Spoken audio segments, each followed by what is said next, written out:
Hello, fellow risk takers, and welcome to my worst investment ever. Stories of loss to keep you winning. In our community, we know that to win in investing, you must take risk, but to win big, you've got to reduce it.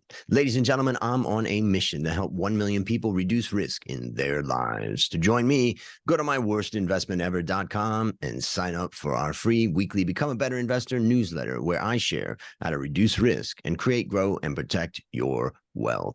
Fellow risk takers, this is your worst. Podcast host Andrew Stotz from A Stotz Academy, and I'm continuing my discussions with Larry Swedroe, who is head of financial and economic research at Buckingham Wealth Partners. You can learn more about his story in episode 645. Larry has a deep understanding of the world of academic research and investing, and especially risk. Today, we're going to discuss a chapter from his book, Investment Mistakes Even Smart Investors Make, and how to avoid them. Today, we're going to be talking about mistake number 2. Do you project recent trends indefinitely into the future? Larry, take it away. Yeah, so there's my book that you just mentioned covers 77 investment mistakes. If I were to, it was actually the second edition of a book. The first was called Rational Investing in Irrational Times. That book covered 52 mistakes. Several years later, I had it up to 77. And if I were to write it today, it'd probably be around 90 because I've learned there are other mistakes people make. And a lot of them are really interrelated. Recency bias is the fact that we tend to overweight whatever has happened in the most recent past, whether it's months or years, and ignore the long-term evidence. So if you think about what is likely to happen to that, so let's just go back to, let's say, 1995, and you're watching the market, and you see that high technology stocks in 96, 7, and 8 have done great, and you think, and you read this time is different and everything, and you then go ahead and now you buy based upon that recent trend, and you project that will go on definitely into the future. Of course, that's literally impossible because the high-tech stocks were returning like, say, 30% a year, and trees don't grow to the sky. So what happens when you do that, if you buy things that have done really well in the last few years, and now you think it's safe, boy, this is the right thing, what you've done is bought high. You didn't get those great returns. You're paying high prices, and high prices in general mean you're going to get low expected returns. Of course, in the short term, high prices can get even higher, and that's how bubbles happen. And the same thing is true on the other side of the coin. If something does poorly for a number of years, then they project it on. So let's think about what happens. It's 1970s and 80s, Andrew. Do you happen to remember what was if you could think of equity investments, that was the best single place to be, what might it have been as a country? Good question. I mean, we were going through inflation in the 70s. 70s and 80s was a great decade for stocks. 70s, not so much. Right. But 70s and 80s, there was one country dramatically outperformed everything Japan. else. That's right. Yeah. And at that point, Japan had done now great, far outperformed the U.S. For a long time. And of course, their prices were high. And then everyone said, well, we should buy Japan, right? And by 1999, by 1990, the Nikkei was just under 40,000, having far outperformed. We were reading all kinds of articles that Japan Inc. was snapping up the whole world. They were buying Rockefeller Center and famous golf courses. And there were no more semiconductor plants in the U.S. Japan was dominating the world. And the next 32 years, the Nikkei has gone from about 40,000 to today about 27,000. Mm. And investors who bet on that recent trend obviously got hurt. So the 70s and 80s, the international stocks outperformed, and then investors flooded in, especially things like emerging markets, other stuff. And then the 90s, the US dramatically outperformed. By the end of that decade, everyone's convinced that the US is now the place to invest. And the next decade, international and emerging markets far outperform. And so now they say, okay, we made a mistake. We should have stayed the course. And now they buy emerging markets. And now the teens that decade, the US had outperformed.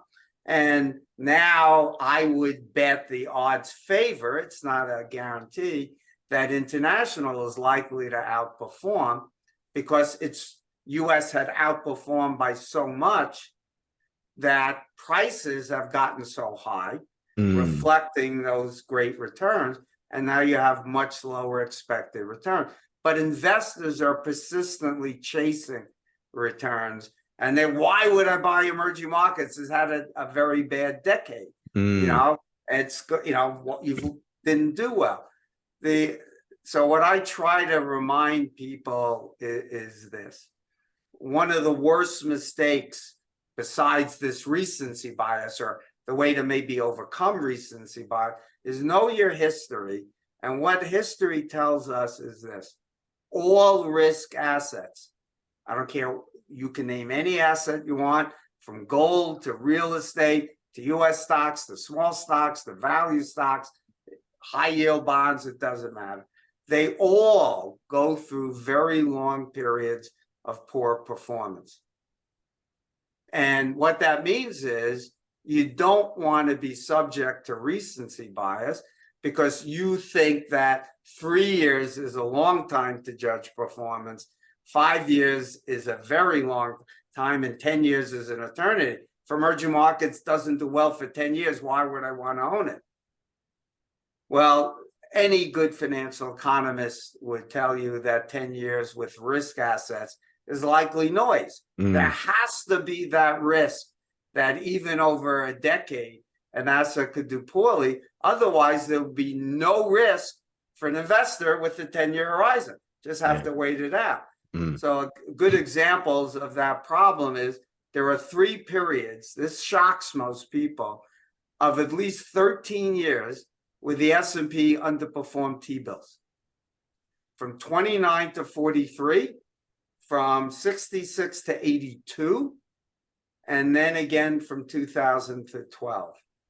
Now, of course, the other half of the period of that stocks did great, but you don't get those returns if you're subject to recency bias. The last decade, it did terrible. So I'm getting out. I don't want to own that. The message that I try to give investors is this: there are no clear crystal balls. Don't be subject to this recency bias because you will be forever chasing and buying high and selling low, which is not exactly a prescription for success. You cannot run away from risks. You can only choose which risk you're going to take. And if you don't have a clear crystal ball, there's only one answer that's logical. You should hyper diversify, on as many different unique risks as you can, and then stay the course. And that means rebalancing. So when something does well recently, you're not jumping on the bandwagon, you're jumping off and removing some of your assets to get it back down to your, say, 10% allocation, because now it's 13 because it's done well, and you're buying what's done poorly. That forces you to do what Warren Buffett, maybe the greatest investor of all time, has told people, which is don't try to time the market, but if you're going to, because you can't resist, buy when everyone else is panic selling and sell when everyone else is getting greedy. That's what rebalancing forces you to. It reminded me of a story because I moved to Thailand. I came to Asia for the first time in 1989. So right at the tail end of that Japanese boom. And then I moved to Thailand in 1992. And I got my first job in the stock market in 1993. I can remember it was September 1993. And between September and January of 1994, the Thai stock market doubled. And it hit a peak at 1789. That was in 1994, January. So the end of, let's say, 93. And to this, then it fell 90%. And if you put it in US And dollar almost terms, caused a global crisis, by the way. and if you look at it, if you put it in US dollar terms, because the baht also absolutely collapsed, you're talking about a 95% fall in US dollar terms. And so just because you mentioned that about Japan, I looked at the stock market right now, and today it's not at 1789. So here we are 30 years later, and it's at 1,037. So about 1,000. So it still has not recovered, just like Japan. And that's where I think people don't realize how long a down cycle needs to happen when you have such a bubble, or an extreme rise. And that's another thing that investors get hooked in, this recency bias. They ignore that one of the most powerful forces in the universe is reversion to the mean of abnormal returns, both good and bad. Now, that's not necessarily true of individual stocks. For example, a stock could do poorly and then eventually go bankrupt, right? But it's true of country indices or any broad diversified portfolio. When you have a bad period of performance, that's likely a result of the fact that valuations are falling. And if you have valuations falling, your earnings to price ratio is going up, which means your expected returns are going up. But investors run away from the bad performance instead of rebalancing their portfolio. Which, you use the example for recency bias in kind of the go-go years when something's really exciting. But now let's look at the other side when markets are really down and all the news is negative. Do we have the same? Is it the same type of recency bias, or is it even worse that we're even more concerned about the downside and therefore we just never going to put our money in? And I know in this mistake number 2 in the chapter in your book, you talk about John Bogle's the yawning gap between fund returns and shareholder returns. How do we think about the recency bias? Is it symmetrical or asymmetrical in our decision making? No, it's definitely it definitely works on both sides. Let's say that. So whatever is done well, people jump on the bandwagon. Let's use the term fear of missing out, or FOMO, right? Yep. Okay. But on the downside, we know it's actually worse because losses have a much bigger impact than an equal size gain in how we feel. So if you just take $100, for example, we feel twice as bad if we lose $100 than if we make it. And if you turn it around to $1 million, that maybe the multiple is 10. And the bigger the number gets, the worse that ratio becomes. So what happens is when markets are going down, we're feeling that pain, and you project that's going to keep going down. Now your stomach, here's what I think happens. Your stomach starts to scream what I call GMO, which is get me out. And I've yet to meet a stomach that makes good decisions, which the key to avoiding that is don't take more risks than you can stomach in the first place, right? And then just stick with your plan and don't chase returns. So that's how you deal with that. But I can't tell you how many calls I've gotten in recent weeks since Silicon Valley Bank. The investor asking Larry, this. I want to sell everything and buy gold. And I said, I'll bet you're a Republican. And without even knowing, I never met this person, and I would be willing to put money on it, not with certainty, but more than a 50-50 bet, because one of the biases that we have is a political bias. And there's a really interesting studies on this. So I'll mention why did I think it was a Republican? Because here's what happens. When the party you favor is in power, and bad things happen, are you more likely to think that they will take actions to correct the problem? Or are you more likely to think that the problem will get worse? And think about it from the other side, when the party you don't like is in power. Of course, the opposing party is going to mess it up. Right.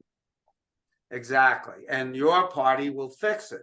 So the research shows, for example, in the US, if you were a Republican in the Bush administration in 2008, you got better returns than the Democrats, because we had these crisis 2001, the war and stuff, right? The Republicans would think they'll solve the problem, we'll get out of this recession, 9/11 events, and they didn't panic and sell, or were much less likely to do so. And the Democrats were more likely to say, this guy's a dummy, he's going to screw it up, and they would panic and sell. Then when Obama became president, Democrats got better returns, where the Republicans were the ones saying, we're in this crisis, we'll never get out of it. Obama, they'll screw it up. And then when Trump was president, Republicans got better return. And I would bet that the Democrats have, I can't be sure yet on this one, because the market crashed in 2022. So the Republicans who got out of the market may have done better, but the term isn't over yet, right? So we have to be aware that our biases, like political bias, cause us to take action when inaction is almost always better. And one of the other reasons why that I would argue the recency bias can be even more painful or difficult in the down market times when the economy's bad and you're thinking is because there are secondary effects. I mean, when in 1997, when the economy collapsed and the market collapsed in Thailand, my business that I had started with my best friend, a coffee business, the factory, basically our customers dried up. And then I lost my job as, working as an analyst at an investment bank. And then we decided to move into the factory. So here we are in the factory to preserve assets and all that. Yeah, if I have excess assets, it's a very real feeling that I could lose my job, I could lose my salary, things could really fall apart. So it expands beyond. Now, when it's the stock market rising, you're like, yeah, wow, I can buy a house now, I can buy this car, and it's a different feeling. So and in some cases, it was very real. I did lose my job, and our business went through a very tough time. So I would say we're really susceptible to that recency bias when the news is bad. Well, clearly, one of the things that I write about in my books, like The Only Guide You'll Ever Need for the Right Financial Plan, or Your Complete Guide to a Successful and Secure Retirement, a lot of investors, when they set up their asset allocation, they think about their investment horizon and say, well, I've got a long horizon, say I'm 40 years old, I've got to be investing, say, at least for 30 years before I would start to withdraw. I can wait out a bear market. Well, that's true, but it's only a necessary condition to take a high equity allocation, not a sufficient condition. The sufficient condition is your labor capital has to be low correlated with the economic risks of stocks. Because if the stock market goes down because you're in a recession, you could get laid off, and now you don't have a job, and now you have to sell stocks when the market's already crashed to put food on the table, and you can't recover. So a tenured professor at Yale or a doctor can take more economic cycle risk and therefore hold more stocks, or a government worker, a teacher, a civil servant can take more, at least in the US anyway, can take more risk than maybe a construction worker, an automobile worker, somebody who is much more prone to being laid off, you're in the home construction business, etc. Those people should not take as much equity risk in the first place because their labor capital is closely tied to the economic cycle risk. Yep. And I don't want to go off this topic without talking about this concept of fund returns and shareholder returns that John Bogle did, because is this evidence of our bad behavior? I mean, from recency bias and other biases. Can you explain about that? Yeah, so there's a difference between mutual fund returns and the returns that investors in that fund actually earned. So Peter Lynch once told this story, how during a relatively bad period for him, he just barely beat the market. His fund had gone up and then went down and then came back up, but his fund outperformed. But the average investor in his fund actually lost money. And the reason is they watched the fund do great, recency bias causing them to buy. Then the fund did poorly, and then they sold. And then, of course, the fund recovered, but they weren't there. The best example recently of this recency bias and the gap between fund returns and investor returns would be Cathie Wood's and her ARC mutual fund. The first couple of years, the fund was this little fund. No one was paying attention to it, had mediocre returns. And then it had spectacular returns for a couple of years up through about 2021. And the returns, like the first year was up 100%, the next year up another big, but the fund had almost no assets. By the time at the end of 2021, say, or somewhere around there, the fund had billions. Why? Because everyone wanted to jump on that bandwagon, that FOMO, fear of missing out, recency bias. And then the fund dropped 70%. And so the returns over the 5-year period was still okay, but the average investor had massive losses. Because they bought the fund when it was up here and it ended up down there. And that's the perfect example of that, happening. I'll give you one other example that everyone can relate to, was Bitcoin. I mean, Bitcoin started out worth pennies, right? And it was when it was trading at about 20,000 a few months ago before the recent rally. Last I looked, it was about 28. The average investor had lost money. Now, how could that be? It went from pennies, right? Because a lot of people bought at 30 and 40 and 50 and 60 and 69,000, I think, was the high. So the average investor's cost, I think, was something like 20,000, and it got down to 16,000 before it rallied. So that's a great example of the gap. Now, I think there's obviously some net profits, but we'll see what happens.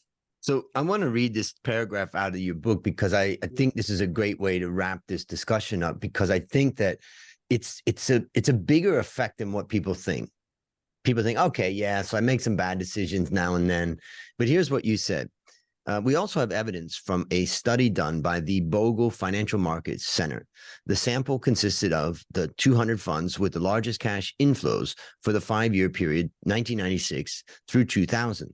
The time-weighted return of the funds and the dollar-weighted return of investors in those funds were compared for the 10-year period, 1996 to 2005.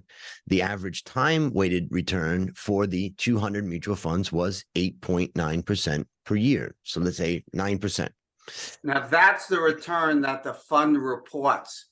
Yep. If you look at Morningstar or you get an annual report, that's the number that they will show. Yep. And then you say, however, the actual dollar-weighted return earned by investors was just 2.4%, a gap of 6.5% per year. That's just shocking. How could it be? I don't think that's representative of the typical Hmm. average investor experience. But that is the reason you see that is that was a period of boom and then bust. If you have a more normal markets are going up steadily at a certain pace, then you probably don't see, you might see a gap of 1 or 2%, but not as big as that. But when you get booms and then busts, like with Cathie Woods and ARK, you can see massive differences between the time weighted and the dollar weighted returns of funds. Yeah. I just found that, absolutely fascinating. I remember reading, his work many years ago and realizing that we really can do a lot of damage to our return if we get caught up in recency bias. So what I'd like to do is just kind of highlight to everybody who's listening is that one of the first steps that you got to take in this case is understand that you are subject to recency bias. And if you can step back when you're being flooded with information, that you step back and try to understand that a little bit more, that's the first step. And I guess the second step is that if you are doing something such as dollar cost averaging, well, you're pretty much taking care of the recency bias because you're just buying, on a continual basis, no matter what's happening. So is there any wrap up that you would give to help people think about how to make sure that you don't fall for recency bias? Let me add one thing and then we'll wrap it up. And another related problem with recency bias is confirmation bias. And so if you think that you're reading all these articles about these destructive or disruptive industries and technologies, artificial intelligence, and all the kinds of stocks that Cathie Woods are buying, and you read an article talking about that, and what tends to happen is we get an echo chamber effect. We hear exactly what we want to hear, and it makes us feel even better, and then we ignore all the other evidence. So, for example, AI may help these companies that are high-tech creating it, but it may help Walmart much better in terms of how it serves its clients and which products to put on the shelves, and and all those kinds, and helping CVS and all these value companies, traditional manufacturers, are using that same AI to help. So there's a brand new paper on this echo chamber effect. And what they found is this: when people read Twitter or tweets about a stock that they like, and they only see the bullish signals because they follow people who are recommending, say, Tesla, and you like Tesla, that will cause them to become more optimistic and buy Tesla. However, if they are more open-minded and follow people, say, I also want to see what the negatives saying, so I get a more balanced view, those people do better in the market. The ones who hear only one side of the story have very poor returns. The ones who listen to both sides still underperform the market because of trading costs, and the market's too efficient, but they only lose by a little bit. They tend not to be hurt as bad. So this confirmation bias can really compound the problem. And lots of other biases, like your political bias, can compound the problem. So how do you overcome this? What do smart people do to avoid those mistakes? Because we're all subject to those biases. Everyone. I'm subject to them, but I work hard because I know about them, and I work hard to avoid. There's a simple solution.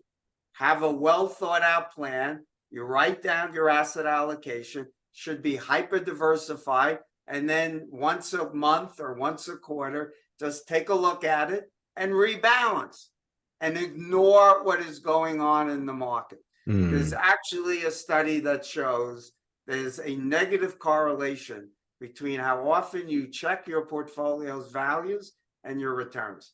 You're best off being Rip Van Winkle and go to sleep for 20 years. You're likely to have better returns than if you're on your cell phone every hour checking what's going on with stock prices or anything else. So that's my advice.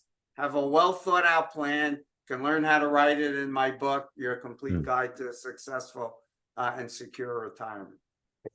Well, Larry, thank you for another great discussion to help us create, grow, and protect our wealth. And for the listeners out there, you can go to Amazon is probably the easiest place to see all of Larry's work, including the book that we're talking about, Investment Mistakes Even Smart Investors Make and How to Avoid Them. This is your worst podcast host, Andrew Stotz, saying, I'll see you on the upside.